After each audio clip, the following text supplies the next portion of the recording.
সমস্ত ইউনিভার্সিটিতে হয়। শান্তিনিকেতনে পৌষ মেলা হয়, আমরা এখানে পৌষ মেলা করি। শান্তিনিকেতনে বসন্ত উৎসব হয়, আমরা এখানে বসন্ত উৎসব করি। শান্তিনিকেতনে হলকর্ষণ হয়, আমরা এখানে বৃক্ষরোপণ করি। এছাড়াও 21শে ফেব্রুয়ারি ভাষা দিবস, তাছাড়াও রবীন্দ্রনাথ, নজরুল, বিদ্যাসাগর, লালনের জন্মদিবসগুলো আমরা উৎসাহিতভাবে আমাদের ছাত্রছাত্রীদের নিয়ে পালন করি। 1 থেকে 5 তারিখ যে অনুষ্ঠানগুলো করবেন তার ছোট করে যদি কিছু বলেন। 1 থেকে 5 তারিখে যে অনুষ্ঠানগুলো হবে, অনুষ্ঠান নিয়ে একটু বলেন ছোট করে। অনুষ্ঠানগুলো কী কী হবে? দেখুন, প্রায় পশ্চিমবাংলার বিভিন্ন জায়গা থেকে বিভিন্ন সাংস্কৃতিক সংগঠনগুলো পার্টিসিপেট করছে।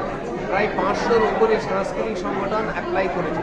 তার মধ্যে থেকে প্রথম যারা মানে আবেদন করেছেন সেই রকম 235টা সংগঠন এবছরে পার্টিসিপেট করছে।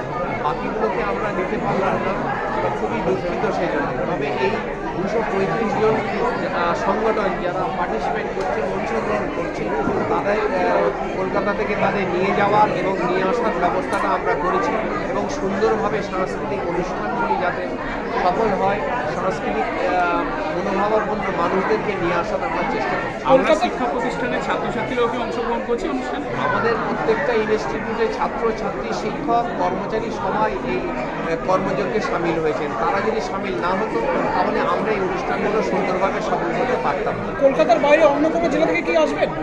কলকাতার বাইরে বিভিন্ন জেলা, হুগলি থেকে আসছে, শিলিগুড়ি থেকে আসছে, নর্থ 24 পরগনা থেকে আসছে, কুচবিহার থেকে আসছে, মুর্শিদাবাদ থেকে আসছে, হাওড়া, হুগলি, মেদিনীপুর, দক্ষিণ 24 পরগনা সবাই। কতজন মোটামুটি